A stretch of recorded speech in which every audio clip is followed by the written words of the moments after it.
Дорогі українці, досі в Дніпрі продовжується розбір завалів будинку. Fellow Ukrainians, the debris of the house destroyed by the Russian missile is still being dismantled in Dnipro. I thank everyone who is carrying out this rescue operation, every employee of the State Emergency Service and police, every doctor, every volunteer, everyone who is involved. As of now, 39 people, including 6 children, have been rescued from under the rubble.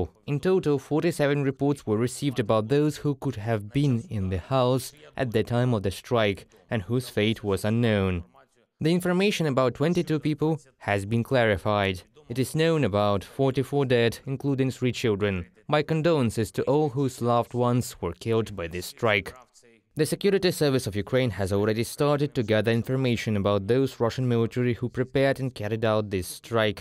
There is no doubt every person guilty of this war crime will be identified and brought to justice. This strike at Dnipro, as well as other similar strikes, falls in particular under the jurisdiction of the International Criminal Court. And we will use all available opportunities, both national and international, to ensure that all Russian murderers, everyone who gives and executes orders on missile terror against our people, face legal sentences, and to ensure that they serve their punishment.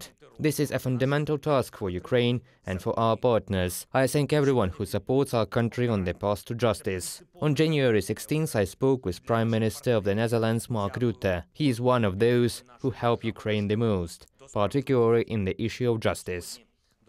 It was our third conversation with Mr. Prime Minister in 4 weeks. I am grateful to Mark and all Dutch people for their continued support and clear understanding that Ukrainians must defeat Russian aggression. Today we discussed protection against Russian missile and Iranian drones. We are doing everything to strengthen our air defense as much as possible. It is very important that our conversation took place on the eve of the visit of the Prime Minister of the Netherlands to the United States.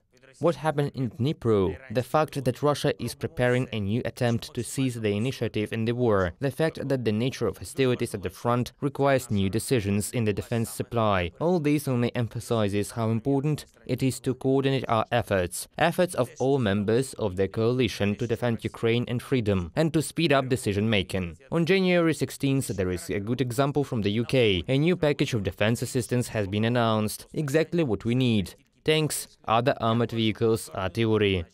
What we discussed with Prime Minister Sunak.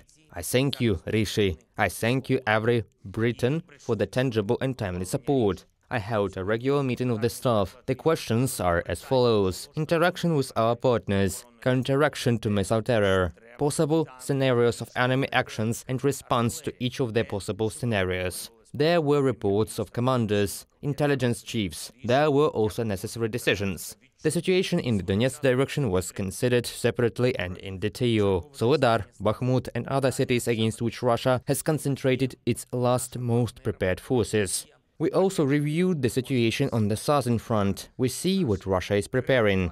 Every day and night we work to reduce the enemy's potential. Every day and night we subtract their warehouses, headquarters and communications. On January 16th, the OSCE chairman in office, Minister of Foreign Affairs of North Macedonia, visited Kyiv. Of course, we discussed, first of all, how to make the OSCE effective. This is one of those international organizations that have significant potential, but for various reasons in critical situations have a great lack of concrete actions, a great lack of determination. The OSCE can significantly increase attention and act accordingly regarding the deportation of our people from the occupied territory to Russia, and regarding the situation with Ukrainian prisoners. No international organization has found the strength to gain access to the places of detention of our prisoners in Russia yet. This must be corrected. I hope that the OSCE presidency of North Macedonia will contribute to this. This week will be even more active in terms of diplomacy. The Davos Forum will start its work. Ukraine will be heard at this globally important platform. At the end of the week, a regular meeting in the Rammstein format will be held. We expect fundamental decisions from the coalition of our partners. Important bilateral negotiations are also planned. Every day of our diplomatic marathon brings Ukraine quite specific defensive results, and I thank everyone who helps our state. I thank everyone who works for the victory of Ukraine. Glory to each of our warriors. Glory to all who have been fighting since February the 24th and since 2014. This week, on January 20th, we will mark the day of honoring the defenders of the Donetsk airport. Now, we have already started to recall that defense, that heroism of our people. The fight started in May 2014. The last defender left the Donetsk airport on January 23, 2015, and it was such a defense that the whole world should have seen back then already what Ukrainian invincibility means. I am confident that the Ukrainian flag will return to the Donetsk airport, Donetsk and other cities and villages of our Donbass and other temporary occupied territories. Temporary is the key word. Ukraine will return its people and what belongs to it. Glory to Ukraine.